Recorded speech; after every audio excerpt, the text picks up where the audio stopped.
once again, I'm only talking about my father. My father's generational curse that he was trying to break was literally staying in the household and providing a upbringing, a nice family structure for his child to come up to, or children to come up to. And now it's on for me to, you know what I'm saying, for me to expound upon the legacy. Build on top of that. Hey, Al, you don't think rap music do the same thing? Try to break family structures? Hell yeah. Fucking your bitch. Fucking your bitch. Fucking your bitch. That's all these niggas talk about. That's destroying. It's the truth though. That's the reason why they promote that shit, because they trying to destroy fucking families. You think it's like a music industry thing, or you think it's like something more sinister? So me, I think I think it's two things. Once again, I think it's, you know what I'm saying, like it is some people who have literally been growing up into this life and growing up into those different lives, not necessarily the fucking your bitch lifestyle and shit like that. But you know what I'm saying, like the shooting and robbing and killing and all that good shit. But I think it's like those type of situations.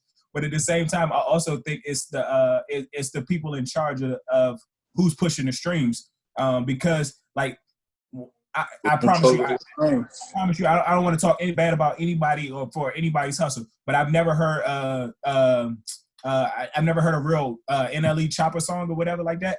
But literally, like it's I've heard the radio songs, but it's literally like I run up on you and I shoot you to shit and all that good shit like that. But those are the songs that are pushing that are on the mainstream. Yeah, I'm following.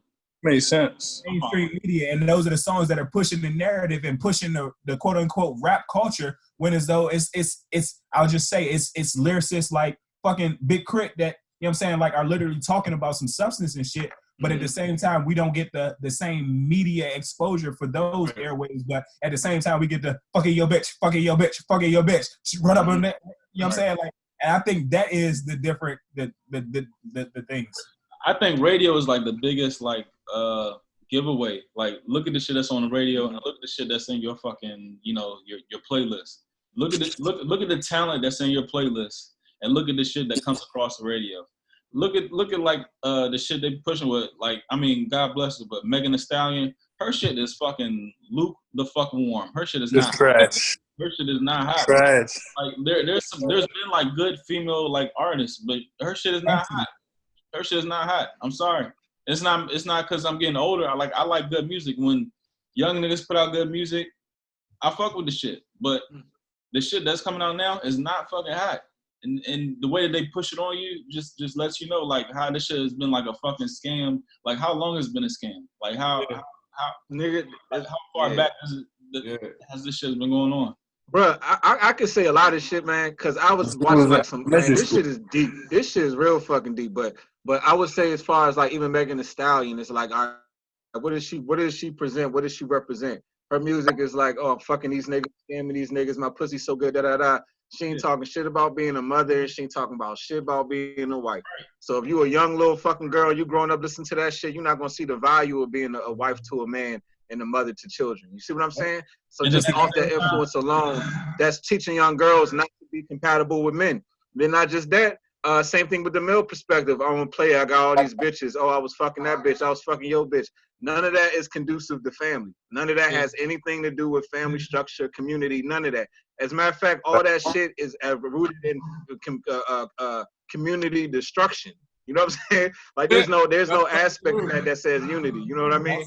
So that's what I'm saying. Like, and then if you look at the conditions of our communities, like it's a direct deflection of what you see in the music. You know what I'm saying? And I feel like that's on purpose. Hold up.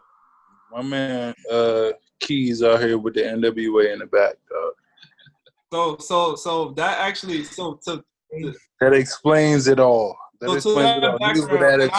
know y'all probably know about this too, but Ice Cube was talking about how the company was making him say things and they weren't allowing him to say things. So it happened all the way back then, man. I feel like it's always strategic too, because it's not just fucking bitches, fucking other people's bitches.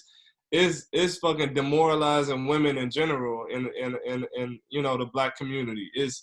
it's drugs. It's drug usage. You ain't a G unless you fucking was on drugs for a couple years. You ain't a G unless you was in a gang or 2 or 3.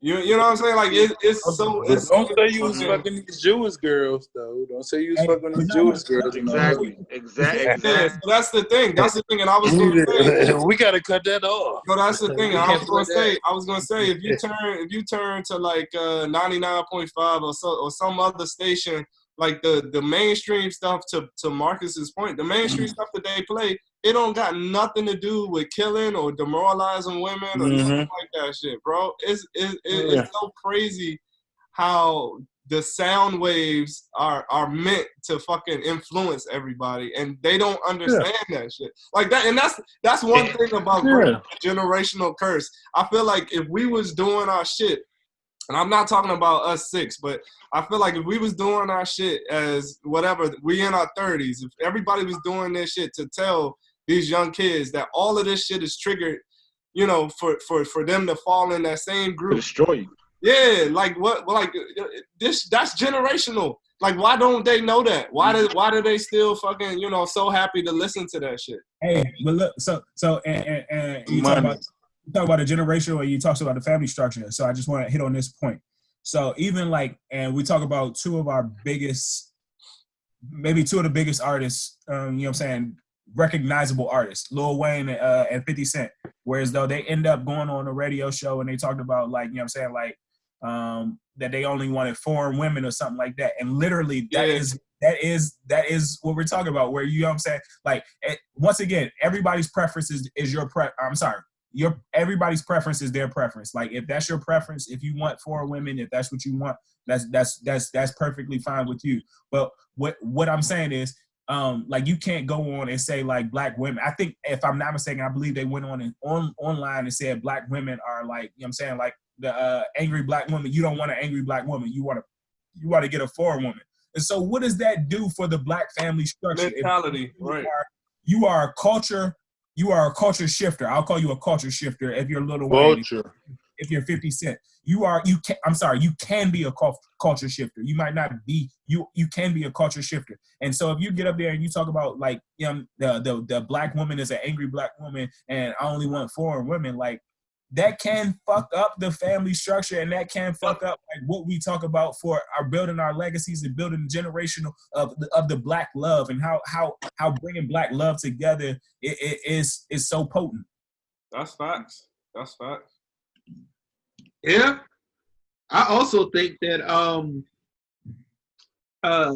like for whatever reason, remember how like back in the day, we can even rewind, let's just say that within the past like 10, let's just say even 15 years.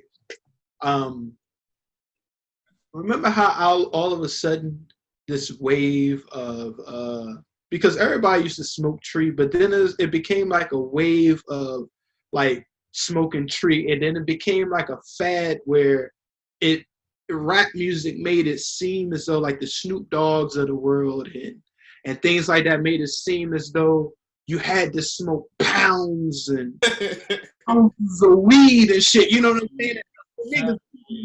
Excessive shit. Niggas went to go get those pounds and ounces and had that shit on them, and then they get caught. Asses locked the fuck up. And that's true though. That's true. What the fuck they wanted them niggas to do? That's what. Even as I'm growing now, I realize moderation, like microdosing and moderations, is what it's all about. You're not supposed to be completely just blitzed out of your fucking mind. It's so funny though that you say that, because when I was at Bowie and shit, like, niggas used to smoke big blunts and shit like that, right? But then whenever I be around white people, they smoke bowls, and they be like, dude, you don't have to smoke that much weed. And I be like, man, fuck that shit. I'd rather smoke a blunt, nigga. Fuck all that. Right. You know what I'm saying? But like, now I'm older.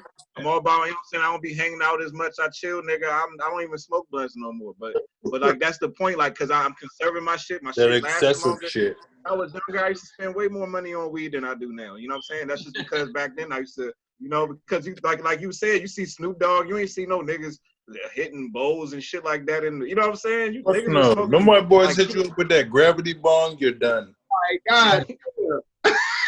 Hey, done. Dude, Real quick, You're done. It's a little ass snug. It's a little ass snug in that gravity bong. You're done. hey, real quick, because we talk about being high. That nigga Marcus almost fought me one year in college when we were riding on the back road smoking. I was not fighting this nigga. He lied. Not literally fight me, but he was bad as shit. Lied. Don't listen to this. Dog, why are we still rolling up? Because look, dog, we was riding. This nigga Alex was so famous for like niggas have already smoked like 4 J's, and this nigga would just pull like 3 more out of his pocket. Don't say a word the whole time. You know what I'm saying? Alex? Yeah. I'll be like, damn, nigga. What? I'm saying? Like, you He ain't be saying driving with his nobody, feet. you know? He be driving with his feet feet, and rolling up. niggas seat all the way back, niggas back seat all the way like this. Like, you know? I don't know this Alex. I do not know this Alex. Come on. And, I need to hear the more. Monte Carlo Alex, yeah. You know what I'm saying? Monte Carlo, Alex. No, he was what the fuck? What is shit too? Hold up, Alex. Where you at? I need to see your face. Okay, I'm looking at you right now. I had to. I'm on the phone and shit. And I had to take that back before. Not ahead. the drug you had before the Monte Carlo. What did you have before the Monte Carlo? What was that? Continental. The Continental. Yeah, that Alex. Yeah, that's what he. Oh shit, You know, Alex, boy, you better stop playing. boy! Did I know this Alex? I don't think I knew this Alex. I don't think I know this Alex. God damn, boy! But nah, my bad. My bad. That sound like 3-6. That sound like 3-6 Alex. 3-6 Project Pat Alex. Nah, that I wasn't. didn't know this man. I didn't know this man. Oh Hey, my God! once again, that was a product of that was a product of the music. That was a devil. No, I want to hear that shit. I want to hear that shit. Nah, that was a devil dude, Alex. He called it.